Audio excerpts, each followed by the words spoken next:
জাতীয় party JP chairman Anwar Hossain Manju বলেন, মুক্তিযুদ্ধের মধ্য দিয়ে এই দেশ সৃষ্টি হয়েছে।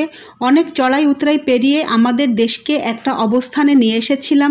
আজকে সবাই সব কথা বলে, কিন্তু মুক্তিযুদ্ধ স্বাধীনতার কথা কেউ বলে না। শনিবার রাজধানীর গুলশানে ইমানুয়েল কমিউনিটি সেন্টারে আয়োজিত জাতীয় পার্টির 10ম জাতীয় কাউন্সিলে তিনি এসব কথা বলেন। এদিন দলটির 10ম জাতীয় কাউন্সিলে সারা দেশ থেকে আসা প্রায় 3000 কাউন্সিলরদের কণ্ঠ ভোটে জাতীয় পার্টির চেয়ারম্যান নির্বাচিত হয়েছেন আনিসুল ইসলাম মাহমুদ। আর জাতীয় পার্টির মহাসচিব নির্বাচিত হয়েছেন ABM রুহুল আমিন হাওলাদার। এছাড়াও কাজী ফিরোজ রশিদকে সিনিয়র কো চেয়ারম্যান এবং মুজিবুল হক চুন্নু নির্বাহী চেয়ারম্যান পদে নির্বাচিত হন। প্রধান অতিথির বক্তব্যে আনোয়ার হোসেন মঞ্জু বলেন, এখন সরকার বলছে সংস্কার করতে হবে। সংস্কারকে আমরা করিনি। শিক্ষানীতি, ওষুধ নীতি, উপজেলা পদ্ধতি এসবই সংস্কারের অংশ ছিল। এখন সংস্কারের জন্য বিদেশ থেকে লোক ভাড়া করে আনতে হয়। তারা কিভাবে সংস্কার করবে? তারা সংস্কারের প্রস্তাবনা দিতে পারে, কিন্তু তা বাস্তবায়ন করতে হলে নির্বাচিত সংসদ লাগবে। নির্বাচনের কথা উঠছে, কিন্তু কিভাবে নির্বাচন হবে, আদৌ নির্বাচন হবে কিনা জানি না। তাছাড়া দেশে এখন যে পরিবেশ বিরাজ করছে তাতে নির্বাচন কি দরকার? বড় দুই দলের মধ্যে আসন ভাগাভাগি করে নিলে নির্বাচনের খরচ বাবদ 2000 কোটি টাকা বেঁচে যাবে। আনোয়ার হোসেন মঞ্জু বলেন, সারা দেশে দখলবাজি চলছে। বাড়ি দখল, দোকান দখল, হাটবাজার দখল, সব জায়গায় দখলবাজি হচ্ছে। কোনো কিছুতেই নিয়মকানুনের বালাই নেই। এসব বন্ধ করতে সরকারের দৃশ্যমান উদ্যোগও চোখে পড়ছে না। স্বাগত বক্তব্যে ABM রুহুল আমিন হাওলাদার বলেন, জাতীয় পার্টিকে আমরা নিয়ে যাব সাধারণ মানুষের কাছে। ফিরিয়ে দেব তৃণমূলের মর্যাদা। পল্লীবন্ধু হুসাইন মোহাম্মদ ইরশাদের গড়া জাতীয় পার্টি কারো একক সম্পত্তি নয়। এই পার্টি জনগণের আশা ও অধিকার রক্ষার আন্দোলনে রাজপথে থাকবে। আমরা দেশের মানুষকে নতুন পথ দেখাতে চাই। জাতীয় পার্টি এখন শুধু বিরোধী শক্তি নয়, আমরা হয়ে উঠতে চাই জাতির বিকল্প নেতৃত্ব, যে নেতৃত্ব সাধারণ মানুষের ভাগ্যের পরিবর্তনের জন্য পল্লীবন্ধু এরশাদের স্বপ্ন বাস্তবায়নে কাজ করবে। তিনি বলেন, আজকের এই সম্মেলনের মধ্য দিয়ে জাতীয় পার্টির বিভক্তিকে ভেঙে নতুন নবযাত্রায় পল্লীবন্ধু এরশাদের জাতীয় পার্টিকে গড়ে তোলার শপথ নিচ্ছি। আদালতের আদেশ ও গঠনতান্ত্রিক উপায়ে আজকের কাউন্সিল অনুষ্ঠিত হয়েছে।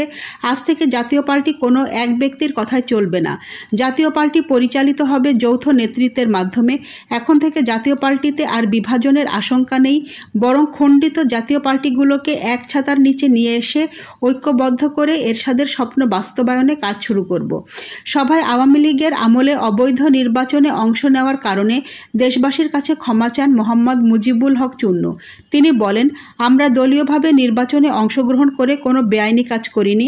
যদি নৈতিকভাবে কোনো ভুল হয়ে থাকে, কোনো ভ্রান্তি হয়ে থাকে, তাহলে এই কাউন্সিলে দাঁড়িয়ে জাতীয় পার্টির পক্ষ থেকে দেশবাসীর কাছে আমরা নিঃশর্ত ক্ষমা চাই। চুন্নু বলেন, গত প্রায় 4 বছর আমি জাতীয় পার্টির মহাসচিব হিসেবে ছিলাম। ভুলভ্রান্তি আমার থাকতে পারে। যে সমস্ত ভুলভ্রান্তি ছিল সেগুলো আপনারা ক্ষমাসুন্দর দৃষ্টিতে দেখবেন। জাতীয় পার্টির মহাসচিব হিসেবে আমি দেশবাসীর কাছে একটি কথাই বলবো, আমরা রাজনীতি করতে গিয়ে দলীয় সিদ্ধান্ত সবসময় হয়তো সঠিকভাবে নিতে পারিনি। আমরা বিগত অনেকগুলো নির্বাচন করেছি। অনেক সময় অনেকে আমাদের বিভিন্নভাবে কটূক্তি করেন, বিভিন্ন দলের সহযোগী বা স্বৈরাচারের সহযোগী হিসেবে আমাদের আখ্যায়িত করেন। এর আগে সকালে জাতীয় সঙ্গীত ও দলীয় সঙ্গীত পরিবেশনের মধ্য দিয়ে কাউন্সিলের উদ্বোধন করা হয়। জাতীয় পতাকা উত্তোলন করেন ব্যারিস্টার আনিসুল ইসলাম মাহমুদ। দলীয় পতাকা উত্তোলন করেন মোহাম্মদ মুজিবুল হক চুন্নু। প্রথম অধিবেশনের উদ্বোধনী আলোচনা সভায় সভাপতিত্ব করেন ব্যারিস্টার আনিসুল ইসলাম মাহমুদ। প্রধান অতিথি হিসেবে বক্তব্য দেন জাতীয় party JP chairman Anwar Hossain Manju. স্বাগত বক্তব্য দেন ABM রুহুল আমিন হাওলাদার। সাংগঠনিক রিপোর্ট পেশ করেন মোহাম্মদ মুজিবুল হক চুন্নু। উদ্বোধনী অধিবেশনে আরও বক্তব্য দেন কাজী ফিরোজ রশিদ, সৈয়দ আবুল হোসেন বাবলা, শাহিদুর রহমান টেপা, ATU তাজ রহমান, সোলাইমান আলম শেঠ, নাসরিন জাহান রত্না, নাজমা আক্তার, লিয়াকত হোসেন খোকা, মোস্তফা আল মাহমুদ, মাসরুর মৌলা, জসিমউদ্দিন ভুইয়া, আরিফুর রহমান, নুরুল ইসলাম খান মিলন, জিয়াউল হক মৃধা, খান ইসরাফিল খোকন। এছাড়াও কাউন্সিলে সংহতি জানিয়ে বক্তব্য দেন জাতীয় পার্টি জেপি মহাসচিব শেখ শহীদুল ইসলাম, জাতীয় পার্টি কাজী জাফর অংশের প্রেসিডিয়াম সদস্য দিদারুল আলম দিদার, জাতীয় পার্টির মতিন অংশের মহাসচিব জাফর আহমেদ জয়। পরে কাউন্সিলের দ্বিতীয় অধিবেশনে জাতীয় পার্টি গঠিত 3 সদস্যের নির্বাচন কমিশনের আহ্বায়ক মোহাম্মদ জহিরুল ইসলাম জহির নির্বাচিত চেয়ারম্যান হিসেবে আনিসুল ইসলাম মাহমুদ ও মহাসচিব হিসেবে এবিএম রুহুল আমিন হাওলাদারের নাম ঘোষণা করেন।